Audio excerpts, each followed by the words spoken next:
स्वागत है आप सभी का फिर से एक बार एपल इन्वेस्टर में। दोस्तों देखिए, मैंने अगला सेट आपके लिए बना दिया है। जो भी क्वेश्चंस यहाँ पे हैं बेस्ट क्वेश्चन हैं।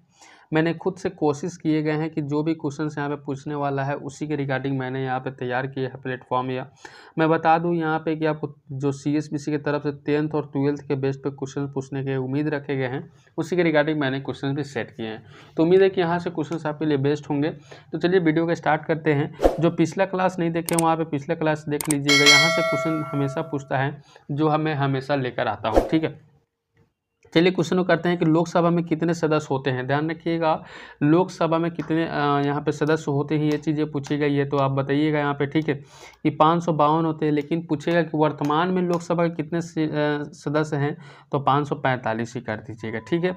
यही बात है। नेक्स्ट क्वेश्चन की ओर चले कि अगला प्रश्न है कि लोकसभा के लिए कितने एंग्लो इंडियन सदस्य होते हैं। एंग्लो इंडियन सदस्य कितने होते हैं, तो मेरे भाई कर दीजिएगा 2 ही एंग्लो सदस्य होते हैं, ठीक है, एंग्लो इंडियन सदस्य।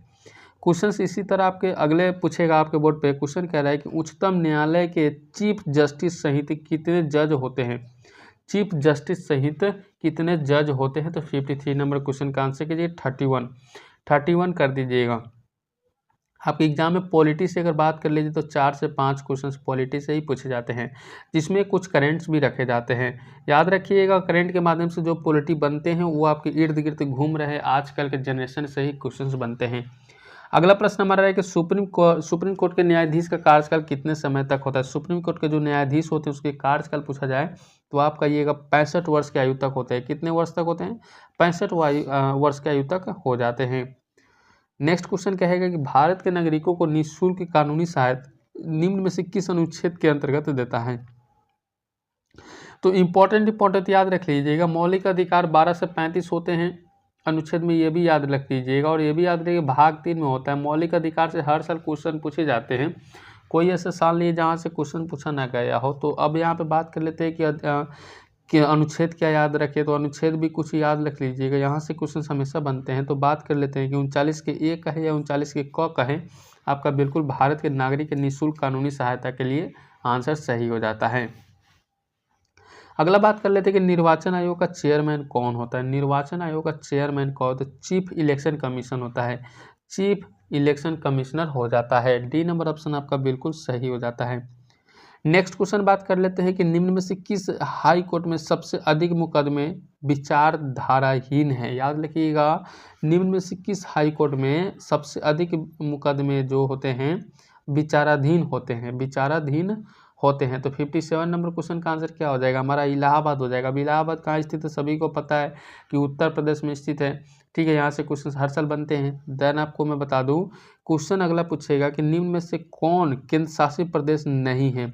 याद रखिए कौन से केंद्र शासित प्रदेश नहीं है, तो आप कहिएगा मिजोरम कोई भी केंद्र शासित प्रदेश नहीं होता है। सी नंबर ऑप्शन हमारा बिल्कुल सही हो जाएगा। दमन और दीव क्या हो जाता है, दोनों एक साथ कर दिए गए, पांडिचेरी अलग कर दिए गए हैं। नेक्स्ट क्वेश्चन हमारा रहेगा कि नागालैंड राज्य किस वर्ष में बनाया गया। एक और चीज़ याद रखिएगा, अभी हाल फिलहाल में पूछेगा तो 28 राज्य और 8 केंद्र शासित प्रदेश हो जाते हैं। ये आपको याद होनी चाहिए, क्वेश्चंस करंट के माध्यम से पूछ सकता है। नागालैंड जो होते हैं याद रखिएगा, नागालैंड से संबंधित क्वेश्चंस आपके लिए बनेंगे। तो आपके लिए पूछा गया है कि नागालैंड वर्ष किस वर्ष बनाए गए हैं, तो 59 नंबर प्रश्न का आंसर कीजिएगा 1962 ईस्वी में नागालैंड को बनाया गया था। याद रख लीजिएगा कि यहाँ पे नागालैंड से संबंधित प्रश्न हम हर साल पूछता है। दौन आपको मैं बता दूँ, डेट पूछ सकता है कि 1 दिसंबर कर दीजिएगा। और 1 दिसंबर को क्या मनाया जाता है, एड्स दिवस के रूप में भी मनाया जाता है। और 2 दिसंबर को कंप्यूटर साक्षरता दिवस मनाया जाता है, ये भी याद रखिएगा। दिवस से क्वेश्चन से एक पूछेंगे, ये भी आपको ध्यान में रखना है। निम्न में से कौन सी गैस वायुमंडलीय में सबसे कम है। याद रखिए वायुमंडल की याद रखिए। और वायुमंडल में सर्वाधिक मात्रा में क्या पाया जाता है, ये भी आपको याद होनी चाहिए। तो 60 नंबर क्वेश्चन के सबसे पहले बात कर लेते हैं, कार्बन डाइऑक्साइड जो होते हैं वायुमंडल में सर्वाधिक मात्रा में कम पाया जाता है। अब यहाँ पे बात कर लेते हैं कि वायुमंडल में जो सर्वाधिक मात्रा में क्या पाया जाता है, तो नाइट्रोजन पाया जाता है। कितना, तो 78% कल पाया जाता है। ऑक्सीजन की बात कर लीजिए तो वही 21 पॉइंट कुछ समथिंग पाया जाता है। और मैं बता दूं कि अदर की बात कर लीजिए सारे मिलाकर, जैसे कि 0.93 और 0.39% कार्बन डाइऑक्साइड अल्प मात्रा में पाया जाता है। क्वेश्चन बनेगा कि निम्नलिखित में से भूप्रवृत्ति पर सर्वाधिक मात्रा में कौन सा तत्व पाया जाता है, तो ऑक्सीजन पाया जाता है। याद रखिएगा। अगला बात कर लेते हैं कि तुलसीदास ने लिखा था, तुलसीदास ने लिखा था, याद रख लीजिए, क्वेश्चन पूछ देगा, राइटर के नाम हमेशा पूछता है। डी नंबर ऑप्शन आपको हमेशा याद रखना है कि रामचरितमानस जी ने क्या होता है ऐसे लिखा था, तुलसीदास ने। तो हमारा डी नंबर ऑप्शन वहाँ सही हो जाता है। नेक्स्ट क्वेश्चन करते हैं। अगला प्रश्न पूछेगा कि भारत के प्रथम राष्ट्रपति निवासी थे, भारत के प्रथम राष्ट्रपति निवासी थे। 62 नंबर क्वेश्चन का आंसर कीजिए बिहार में। भारत के प्रथम राष्ट्रपति बिहार के थे, कौन थे भाई? तो सभी को पता है डॉक्टर राजेंद्र प्रसाद, जो कि बिहार के सिवान जिला से स्थित थे। उनका ग्राम क्या था? जीरादेई ग्राम से वो रहे थे। यही एक ऐसा है कि लगातार 2 बार राष्ट्रपति रह चुके थे, जो कि 12 साल इनका कार्यकाल रहा था। नेक्स्ट क्वेश्चन हमारा रहेगा आपके बोर्ड पे कि वैद्युत बल्ब का आविष्कार किसने किया था? वैद्युत बल्ब का आविष्कार किसने किया था? तो वैद्युत बल्ब का आविष्कार थॉमस अल्वा एडिसन ने किया था। थॉमस अल्वा एडिसन ने वैद्युत बल्ब का आविष्कार किया था। नेक्स्ट क्वेश्चन करेगा आपके बोर्ड पे कि भारत की पहली नारी कौन थी जो कि केंद्र में मंत्री बनी थी? कहाँ पे? केंद्र में मंत्री बनी थी, याद रखिए, केंद्र में मंत्री बनी थी। तो आपका आंसर क्या हो जाता है? आपका आंसर हो जाता है राजकुमारी अमृत कौर। राजकुमारी अमृत कौर आपका बेस्ट हो जाता है। अगला प्रश्न है कि गामा क्रोमोसोम या वाई क्रोमोसोम बात कर ले, वाई क्रोमोसोम पर लिंग संलग्न जीन पहुंचाते हैं, जैसे कि 65 का आंसर हो जाता है सभी पुत्रों का। यानी कि अगर कहे पुरुष में XY होता है, महिला में XX होता है। पुरुष जैसे कि पुत्र कैसे प्राप्त होता है? तो Y और X के मिलन से और XX के मिलन से पुत्री प्राप्त होती है। तो वही पूछा है, बताया कि वाई क्रोमोसोम की जो होती है लिंग संलग्न जीन पहुँचाते हैं तो क्या प्राप्त होता है? तो हमें पुत्र प्राप्त हो जाता है। नेक्स्ट क्वेश्चन हमारा रहेगा आप सभी के बोर्ड पे कि निम्न में से किसमें स्पष्ट सिराय और धमनियां नहीं पाया जाता है? सिराय और धमनियां नहीं पाया जाता है। तो आपका आंसर हो जाता है स्पंज में। क्या हो जाता है? स्पंज आपका बिल्कुल सही हो जाता है। वही नेक्स्ट क्वेश्चन की ओर चले। अगला प्रश्न है कि निम्न में से कौन सा वसा में घुलनशील है? किस में घुलनशील है मेरे भाई? वसा में घुलनशील है। तो 67 नंबर क्वेश्चन का आंसर कीजिए कैल्सीफेरॉल हमारा वसा में घुलनशील होता है। बायोटीन, नियासिन, एस्कॉर्बिक एसिड जल में घुलनशील होते हैं। याद रखिए, क्वेश्चन इस तरह से घुमाएगा आपके बोर्ड पे, कहेगा कि इंसुलिन की कमी से कौन सा रोग होता है? तो आपको पता है कि इंसुलिन की कमी से कौन सा रोग होता है? रक्त में शर्करा अधिक हो जाती है, जिसके कारण से हमारा C नंबर ऑप्शन सही हो जाता है। इंसुलिन की कमी से हमारा रक्त में शर्करा हो जाता है और हमारा C नंबर ऑप्शन सही हो जाता है। अगला प्रश्न की बात कर लेते हैं यहाँ पे कि चमगादड़, याद रखिए चमगादड़ है किस प्रकार का? चमगादड़ का यहाँ पे क्या हो जाता है? तो चमगादड़ एक स्तनधारी है। चमगादड़ एक स्तनधारी। सबसे बड़ा स्तनधारी कौन सा होता है? तो हवेल होता है। याद रखिएगा, अगला प्रश्न हमेशा पूछेगा कि सांड बैल से अलग क्यों होता है? सांड जो होता है ना, बैल से अलग क्यों होता है? तो मेरे भाई यह शुक्राणु उत्पन्न कर सकता है, इसलिए इसको अलग कर दिया जाता है, और बैल को तो इसे गड़बड़ा दिया जाता है। ठीक है, आप सभी को पता है। नेक्स्ट क्वेश्चन बात कर ली जाए कि निम्न में से कौन पौधों के लिए आवश्यक नहीं है? पौधों के लिए क्या आवश्यक नहीं है? ये सारी चीज़ें पूछी गई है। तो आपको ये सोडियम आवश्यकता नहीं है, बाकी ऑक्सीजन, जिंक और कार्बन तो आपको आवश्यकता है ही। नेक्स्ट क्वेश्चन क्या है कि पेप्टाइड संलग्न उपस्थित है। पेप्टाइड संलग्न उपस्थित है तो प्रोटीन से क्या हो जाएगा? प्रोटीन हमारा सही हो जाता है। नेक्स्ट क्वेश्चन कहेगा आपसे कि विज्ञान की एक शाखा जिसके अंतर्गत जीव और पर्यावरण के संबंध में अध्ययन किया जाता है वो क्या कहलाते हैं? वो क्या कहलाते हैं? तो 73 नंबर क्वेश्चन का आंसर कहिएगा कि वो पारिस्थितिकी कहलाता है। क्या कहलाता है? पारिस्थितिकी कहलाता है। नेक्स्ट क्वेश्चन क्या है कि एक मनुष्य की आंख में निम्न में से छोटी वस्तु को नहीं देख सकते। क्या नहीं देख सकते? छोटी वस्तु को नहीं देख सकते। 100 माइक्रोन के, कितना? 100 माइक्रोन रहेगा तो नहीं देख पाइएगा। नेक्स्ट क्वेश्चन क्या है कि अपचयक वे होते हैं। अपचयक क्या होते हैं? अपचयक क्या होते हैं? तो मेरे भाई यहाँ पे एक इलेक्ट्रॉन होते हैं जो कि बाहरी कक्षा में हमेशा भ्रमण करते रहते हैं, याद रखिएगा।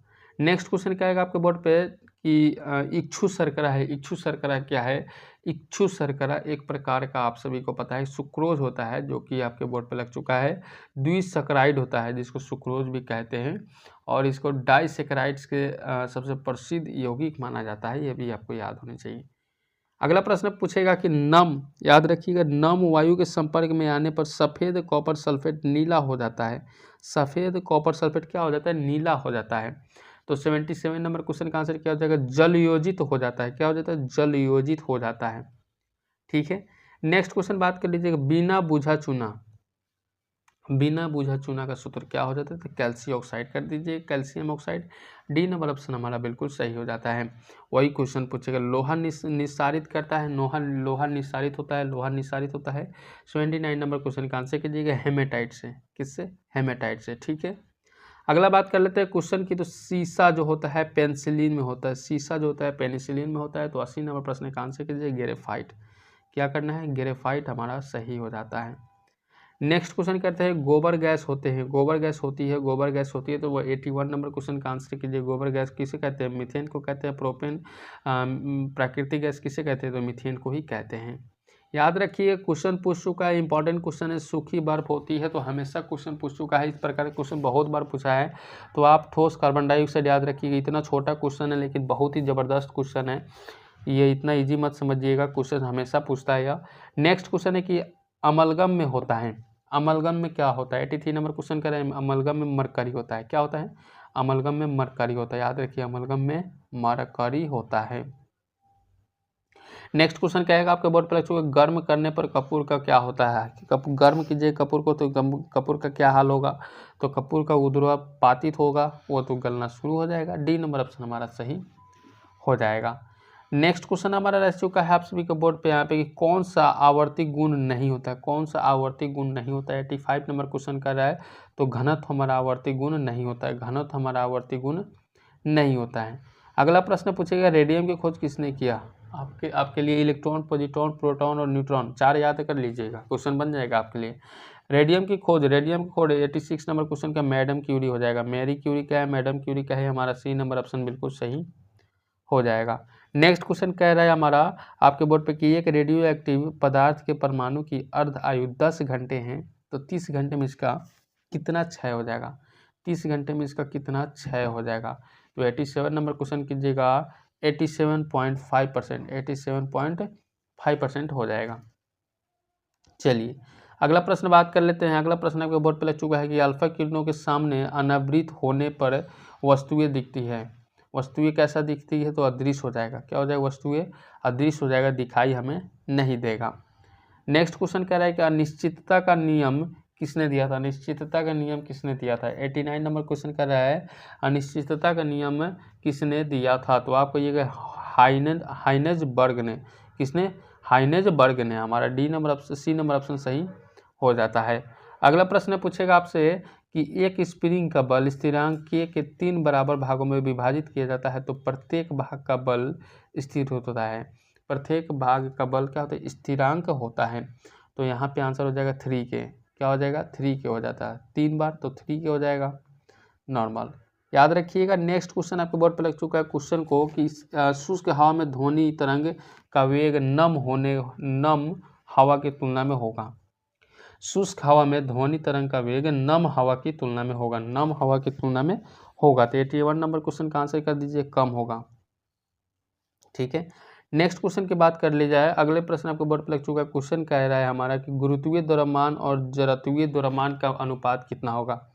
गुरुत्वीय द्रव्यमान और जड़त्वीय द्रव्यमान का अनुपात कितना होगा? याद रखिएगा। 92 नंबर प्रश्न का आंसर कीजिएगा, 1 होता है। कितना होता है? 1 होता है। ठीक है, अगले प्रश्न की चलिए। अगला प्रश्न लग चुका है कि तापमान में वृद्धि के साथ द्रव का स्पर्श होता है।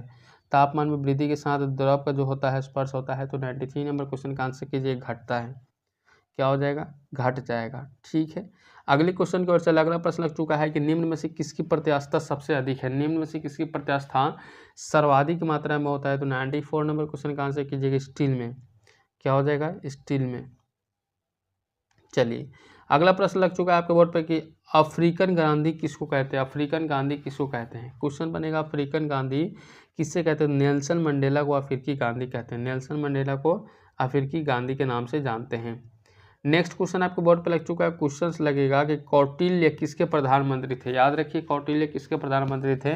96 नंबर क्वेश्चन कह रहा है कौटिल्य किसके प्रधानमंत्री थे? कौटिल्य का नाम ही चाणक्य, विष्णुगुप्त दोनों था। तो 96 नंबर क्वेश्चन का आंसर करें तो चंद्रगुप्त मौर्य के प्रधानमंत्री थे कौन? कौटिल्य। ठीक है, कौटिल्य मौर्य साम्राज्य का जो चंद्रगुप्त मौर्य के प्रधानमंत्री थे और मौर्य साम्राज्य के संस्थापक चंद्रगुप्त मौर्य के ये कौटिल्य बने थे। याद रखिएगा। ठीक है, अब यहाँ पे बात कर लेते हैं अगली प्रश्न की। तो अगली प्रश्न क्या है? नागार्जुन किसके दरबार में जो होते वैदांतिक एवं वैज्ञानिक थे। तो याद रखिए नागार्जुन से संबंधित क्वेश्चन है, तो याद रखिए कनिष्क के दरबार में। किसके दरबार में? कनिष्क के दरबार में। अगला प्रश्न आपके बोर्ड पे लग चुका है। क्वेश्चन को देखिए कि अफलातून किसका शिष्य था? अफलातून किसका शिष्य था? तो सुकरात का। किसका? सुकरात का। ठीक है, सुकरात का। नेक्स्ट क्वेश्चन कहेगा हमारा कि निम्न में से चीन का प्रथम राष्ट्रपति कौन था? चीन का प्रथम राष्ट्रपति आप सभी के बोर्ड पे सन यात सेन। सन यात सेन।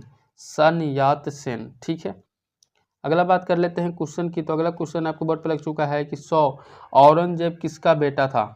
औरंगजेब किसका बेटा था? तो सभी को पता है कि औरंगजेब शाहजहां के बेटा था, और शाहजहां के 4 पुत्र थे। ठीक है, जिसका नाम था दारा, शाह शुजा, औरंगजेब और मुराद। ठीक है, तो चलिए फिर मिलते हैं अगले वीडियो में एक नए टॉपिक के साथ में। तब तक good bye, best of luck, जय हिंद सभी साथियों को।